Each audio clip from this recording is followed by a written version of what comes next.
So you've got this tough-on-crime sheriff, right? And he announces he wants to be governor. You'd think his public safety record would be his shining armor.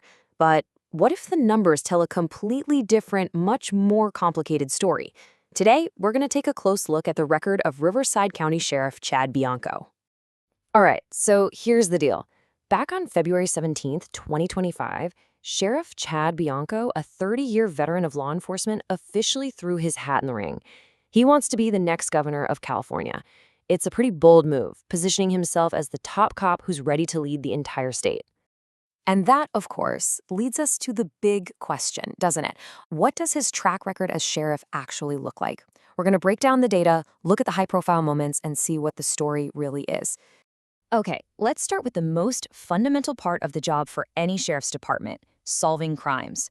How does Riverside County actually stack up under his leadership?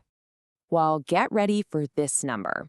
Between 2019 and 2024, the overall crime clearance rate for the Riverside County Sheriff's Department was just 9.2%. Now, a number like that doesn't mean much on its own, so we've really got to put it in context. And here's the context. That 9.2% figure, it puts Riverside County at the absolute bottom of the list. It is the lowest crime clearance rate among all 57 sheriff's departments in the entire state of California. Dead last. And if you want to see just how significant this is, just look next door at San Bernardino County. Their clearance rate is 26.1%. That is nearly 3 times higher. So this shows it isn't just some statewide trend. It's a major, major gap compared to a direct neighbor. And you know, when you dig a little deeper, the numbers don't get much better. For violent crimes, the department ranks 6th worst in the state. And for property crimes, the clearance rate is a shocking 4.4%, which makes them the 5th worst. But the concerns with public safety don't just end on the streets. See, beyond crime out in the community, a sheriff is also responsible for the safety of people in their custody. And here, the record points to a really serious crisis happening inside Riverside County's jails. Okay, listen to these statistics from 2020 to 2023. The county's jails had the highest homicide rate among large California jail systems. The source we reviewed reports that at least 6 of those homicides were linked to failures like improper cell assignments and delayed responses. And in 2022 alone, the in-custody death rate was the 2nd highest in the state, and it was more than double the rate of jails in huge cities like Chicago or Dallas. As Mike Males from the Center on Juvenile and Criminal Justice put it, quote, "These statistics highlight the need for better oversight." His analysis frames these numbers not as isolated incidents, but as a systemic issue that is demanding attention. Now, alongside all this data, there have been several high-profile controversies that have brought a lot of public scrutiny to the department and to Sheriff Bianco himself. Remember the George Floyd protests back in June 2020? Bianco was seen kneeling with demonstrators, an act many people saw as a sign of solidarity. But he later said that he was praying with the protesters.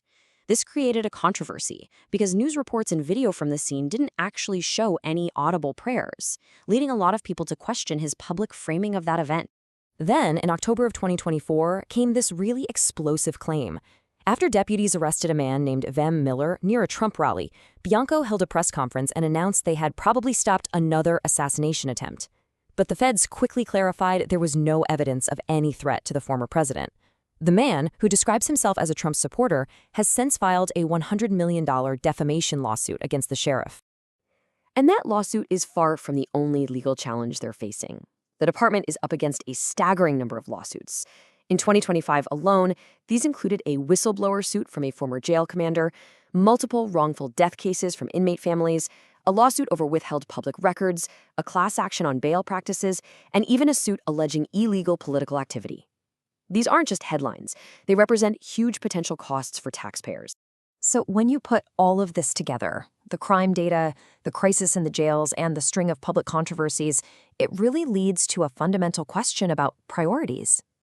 And this brings us right to the central question posed by the source material. With a record showing the state's worst crime-solving rate and a severe safety crisis in its jails, should the focus be on fixing these problems at home before campaigning to run the entire state? According to the reporting we've reviewed, that is the key question for voters to consider.